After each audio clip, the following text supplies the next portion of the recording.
DBS just posted a record $3.08 billion quarterly profit, but its trailing dividend yield sits at 4.23%.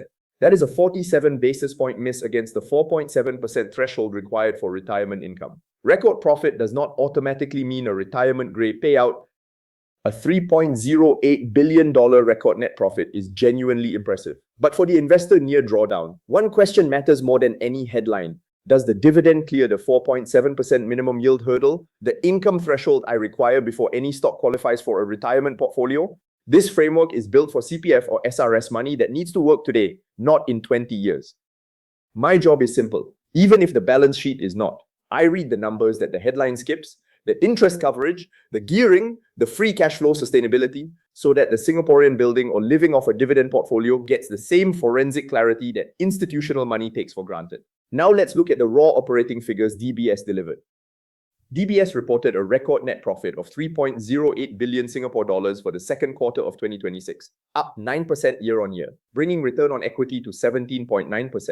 First half net profit reached a record 6.01 billion Singapore dollars, while quarterly total income crossed 6 billion Singapore dollars for the first time. Fee income set near record levels. Treasury customer sales hit a new peak, and markets trading income grew 12%. So what does that mean for the question that actually matters here? Wealth management assets under management crossed 500 billion Singapore dollars, with the cost-to-income ratio holding firm at 39%. Net interest income declined 2% year-on-year as active balance sheet hedging helped offset interest rate headwinds. This was a genuinely strong quarter by every commercial metric, but my job is not to applaud commercial strength. It's to verify whether the declared dividend meets my strict income requirements. DBS declared a total quarterly payout of 81 cents per share for the second quarter, 66 cents ordinary dividend plus 15 cents capital return. This marks the third consecutive quarter at this 81-cent level. That continuity matters because a trailing 12-month yield only fully reflects a distribution change once 4 complete quarters roll through the window. Here's how the math actually builds. 3 quarters ago, in the third quarter of 2025, the payout sat at 60 cents ordinary plus 15 cents capital return.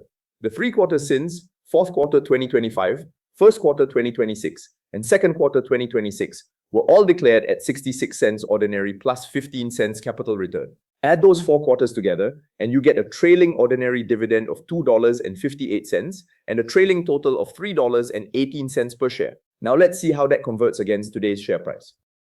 Against today's share price of $75.10, the trailing ordinary yield stands at 3.44% against the 4.7% hurdle. The total trailing yield, including capital return, comes to 4.23%. Both metrics fail the hard gate, but the miss has narrowed significantly, from 56 basis points previously down to 47 basis points today.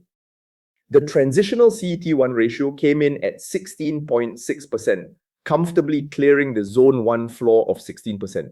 The fully phased-in CET1 ratio stands at 14.6%, well above the Zone 4 floor of 14%. The slight quarter-on-quarter dip reflects risk-weighted asset growth outstripping profit accretion, worth watching over time, but zero immediate balance sheet concern. Let's walk through credit quality and margin stability next. Group net interest margin compressed gradually to between 1.87 and 1.88%, down from around 2.05% a year ago, with fee income expansion effectively absorbing the squeeze. Non-performing loans held steady at a very clean 1.0%, while quarterly specific provisions remained low at 16 basis points. DBS passes every balance sheet hard gate comfortably. The entire verdict rests on yield. Trailing total yield fails at 4.23% against the 4.7% minimum. Transitional CET1 passes at 16.6%, fully phased-in CET1 passes at 14.6%, group net interest margin passes comfortably above soft flag thresholds, the non-performing loan ratio passes at 1.0%, and specific provisions remain benign. Every operational check passes, yield remains the sole failing gate. Every stock I screen is tested against a 3.2% absolute floor, a 4.7% retirement hurdle, and strict capital or gearing thresholds. For bank stocks, CET1 replaces property gearing, while net interest margins and non-performing loans substitute for standard coverage ratios. Everything is benchmarked against the guaranteed 4.0% yield of the CPF special account. Now let's check for soft flags. There are no major or minor flags present. Core earnings momentum, fee generation, and asset quality remain stable or expanding. From a structural standpoint, this is as clean a balance sheet as this framework ever encounters. Every single gate passes with ample margin, except for the dividend yield requirement. That brings us directly to the updated zone classification. Previously, DBS sat in Zone 4 without a suffix due to a yield miss between 50 and 100 basis points. Because the gap has now narrowed to 47 basis points, with 0 soft flags and exactly 1 failing gate, DBS upgrades to Zone 4+. The plus suffix denotes a clean, fortress balance sheet where the yield miss is narrow and actively closing. Here's what management's dividend actions actually tell us. A dividend raise sustained across 3 consecutive quarters is a genuine operational signal. It tells you management believes the elevated payout is supported by underlying earnings, not a temporary stretch. But payout durability is not the same as income sufficiency for a retiree. The trailing yield moved from 4.14% to 4.23% simply because the trailing window absorbed an older payout increase, not because a new raise was announced. The next thing that actually matters is whether another dividend increase follows or whether share price appreciation erases this yield gain. DBS combines a fortress balance sheet, capital strength well above every safety threshold, with a single narrowing yield constraint. Because there are 0 soft flags, suitability here comes down entirely to whether you can accept a narrow yield miss in exchange for premier balance sheet quality. If you want to track these forensic zone updates before public release, here's how that works. Not every investor has the time or desire to read complex bank disclosures. Most retail investors simply want clear, direct answers about their money in plain English before the broader market reacts. I strip away the complex corporate language to deliver actionable data-backed insights. Let me walk you through exactly what members get. Members receive full forensic reports the moment they're completed, well before free public release. You also get full access to the live red zone watchlist, detailed cheat sheets, and complete walkthroughs. For investors who want 0-day research and instant alerts, the sign-up link is down in the description below. Now let's get back to the dividend trajectory. In the third quarter of 2025, the payout was 60 cents ordinary plus 15 cents capital return.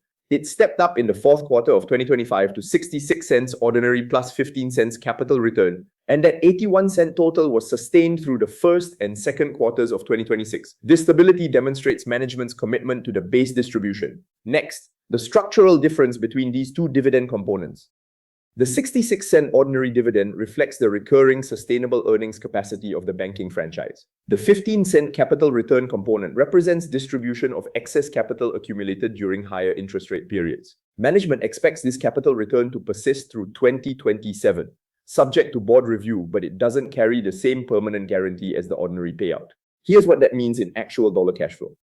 Holding $100,000 in DBS stock yields roughly $4,230 in annual dividends. Depositing that same capital into the CPF special account generates $4,000 annually, fully guaranteed with 0 market risk. The annual gap is just $230. In this framework, an extra $230 a year is not enough compensation for taking on bank equity volatility. 3 catalysts could push DBS over the 4.7% hurdle. First, another ordinary dividend increase in the next declaration cycle. Second, share price consolidation or a modest pullback that lets yield rise without needing higher distributions. Third, continued fee income growth strong enough to support an accelerated payout strategy. None of these are guaranteed, but all 3 are plausible. DBS is a fortress by every balance sheet and credit metric I track. The recent dividend increase is real, supported by cash flow and sustained across 3 quarters. But the total trailing yield of 4.23% still sits 47 basis points below my 4.7% requirement. Closer than before, but not yet there.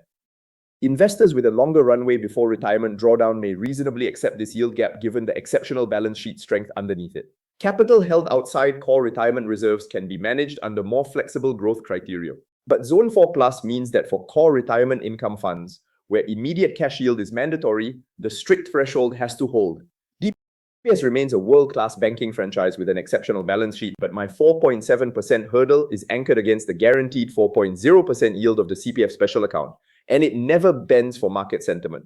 I am Iggy, forensic investor ranked 8th on Tiger Brokers among Singapore retail investors, and your guide through the SGX market jungle. If you want the full breakdown before the free version drops, Iggy's elite investors get 0-day access, link in the description. The window is already open for investors watching high-quality balance sheets approach entry thresholds, so join Iggy's elite investors today for full watchlist tracking. This content is produced for educational and informational purposes only. I am not a financial advisor. I am a retail investor who applies forensic analysis to my own portfolio and shares that process publicly. Nothing here constitutes a recommendation to buy, sell, or hold any security, and no specific target prices or personalized financial advice are offered. All data is sourced from public filings and verified sources. Where data is unverified, it is explicitly flagged. All investments carry risk, including the potential loss of principal, and past performance is not indicative of future results. If you are making investment decisions involving CPF, SRS, or personal capital, please conduct your own due diligence or consult a MES licensed financial advisor before committing funds. Unlocking the future of finance. Subscribe for more.